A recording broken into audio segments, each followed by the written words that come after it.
घर से भागकर शादी करने वाली लड़कियों के लिए। ट्रेन के एसी कंपार्टमेंट में मेरे सामने की सीट पर बैठी लड़की ने मुझसे पूछा, हेलो, क्या आपके पास इस मोबाइल की सिम निकालने की पिन है? उसने अपने बैग से एक फ़ोन निकाला।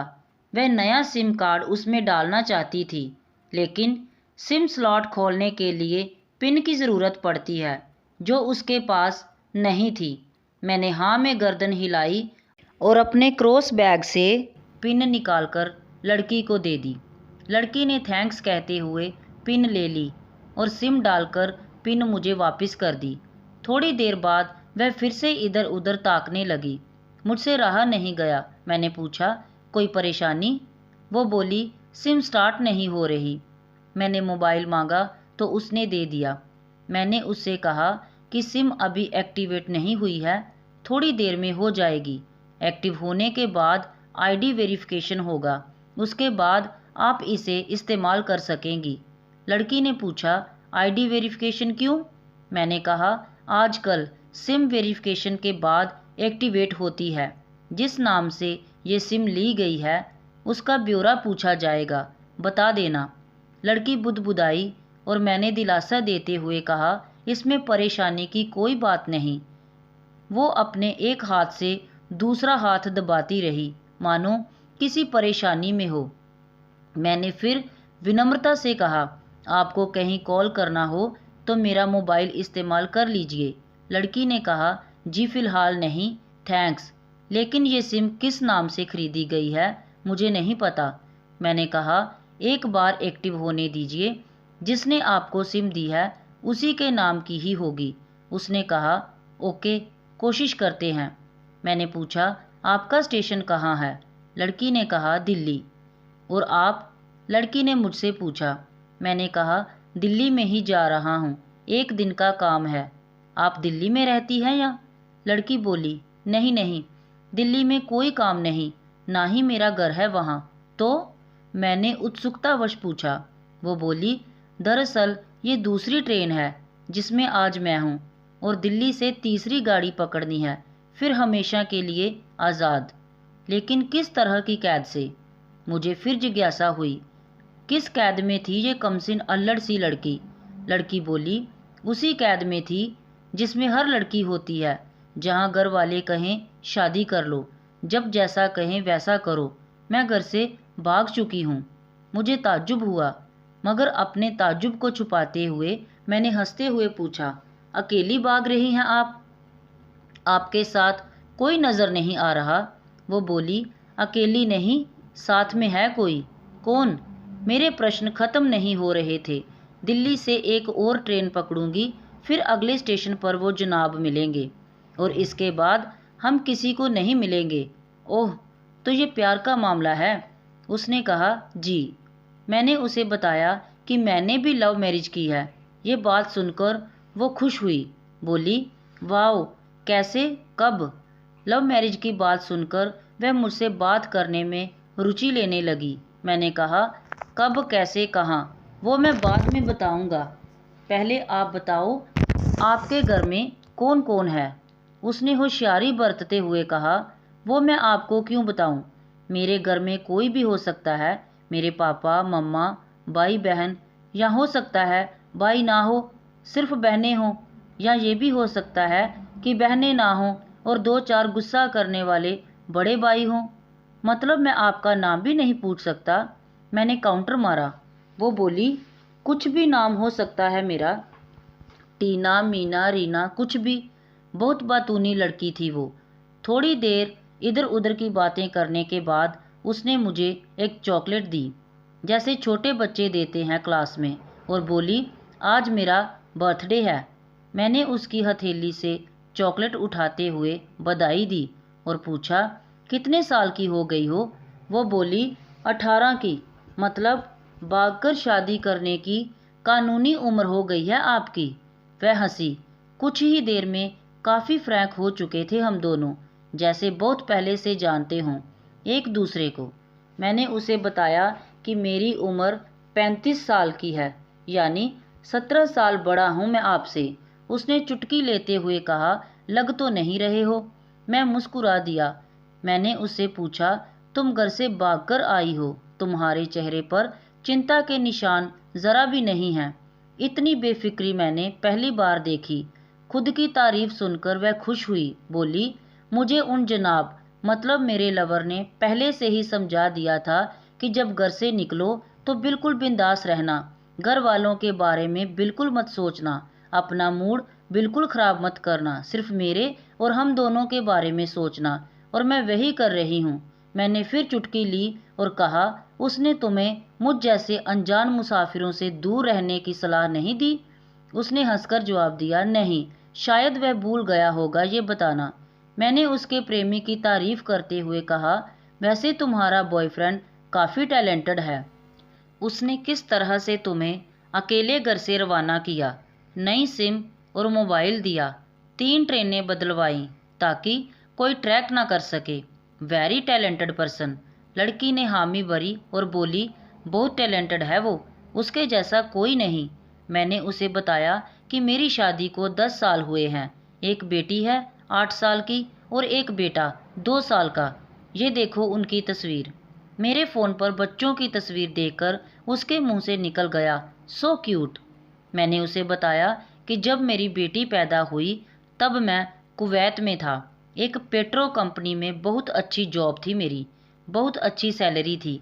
फिर कुछ महीनों बाद मैंने वह जॉब छोड़ दी और अपने ही शहर में काम करने लगा। लड़की ने पूछा, जॉब क्यों छोड़ी? मैंने कहा, बेटी को पहली बार गोद में उठाया तो ऐसे लगा जैसे मेरी दुनिया मेरे हाथों में है।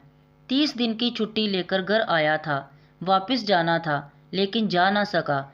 इधर बच्ची का बचपन खर्च होता रहे और उधर मैं पूरी दुनिया को कमा लूं, तब भी घाटे का सौदा है। मेरी 2 टके की नौकरी, बचपन उसका लाखों का। उसने पूछा, क्या बीवी बच्चों को साथ नहीं ले जा सकते थे वहाँ? मैंने कहा, काफ़ी टेक्निकल मामलों से गुजरकर एक लंबे समय के बाद रख सकते हैं। उस वक्त ये मुमकिन नहीं था। मुझे दोनों में से एक को चुनना था, आलीशान रहन सहन के साथ नौकरी या परिवार। मैंने परिवार को चुना, अपनी बेटी को बड़ा होते देखने के लिए। मैं कुवैत वापस गया था लेकिन अपना इस्तीफ़ा देकर लौट आया। लड़की ने कहा, वेरी इम्प्रेसिव। मैं मुस्कुराकर खिड़की की तरफ देखने लगा तो लड़की ने पूछा, अच्छा आपने तो लव मैरिज की थी ना? फिर आप भागकर कहाँ गए, कैसे रहे और कैसे गुजारा वक्त? उसके हर सवाल और हर बात में मुझे महसूस हो रहा था कि ये लड़की लड़कपन के शिखर पर है, बिल्कुल नासमझ और मासूम छोटी बहन सी।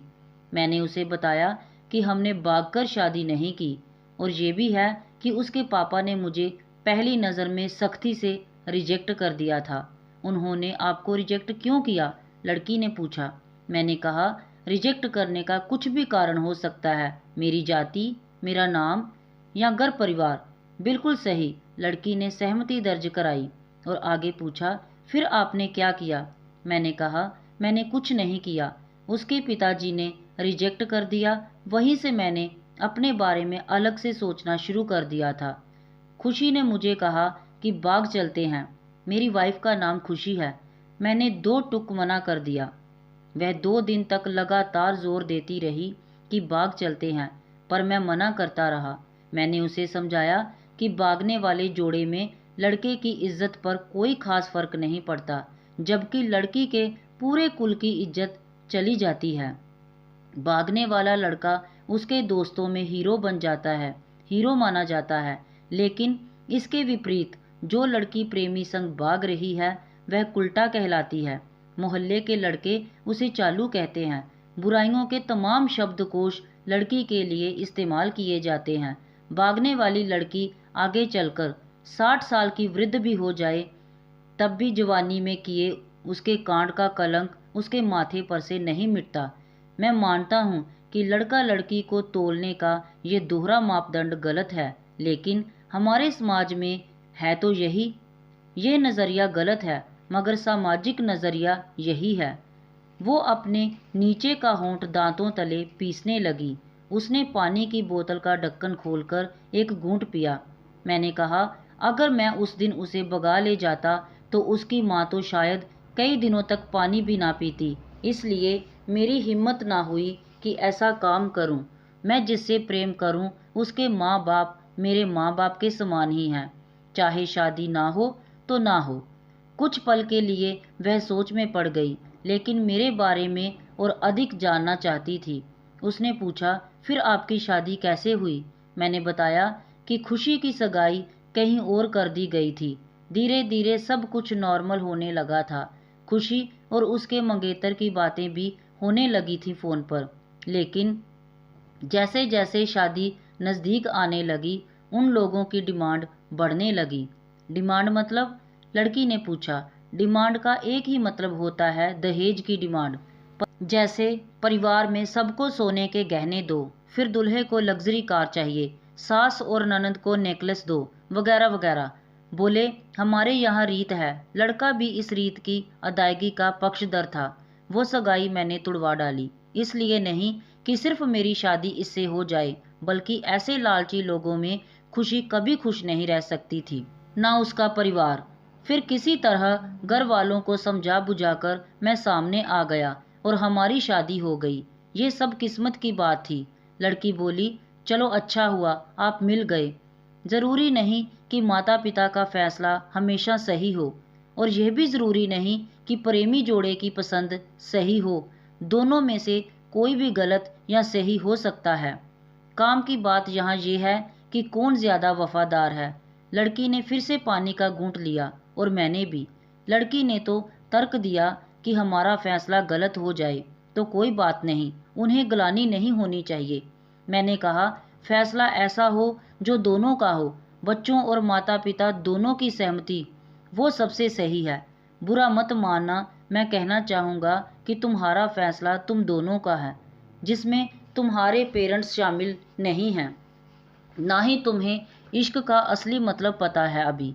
उसने पूछा, क्या है इश्क का सही अर्थ? मैंने कहा, तुम इश्क में हो, तुम अपना सब कुछ छोड़कर चली आई, ये सच्चा इश्क है। तुमने दिमाग पर जोर नहीं दिया, ये इश्क है। फ़ायदा नुकसान नहीं सोचा, ये इश्क है। तुम्हारा दिमाग दुनियादारी के फितूर से बिल्कुल खाली था। उसे खाली जगह में इश्क का फितूर भर दिया गया।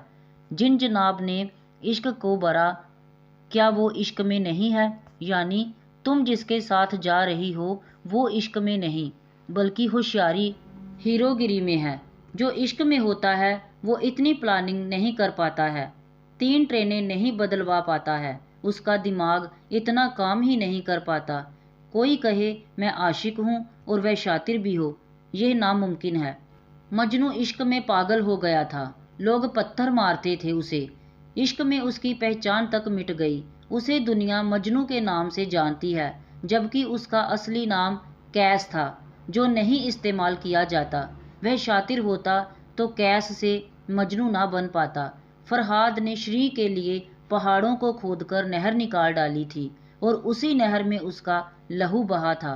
वो इश्क था। इश्क में कोई फकीर हो गया, कोई जोगी हो गया। किसी माजी ने पहाड़ तोड़कर रास्ता निकाल लिया।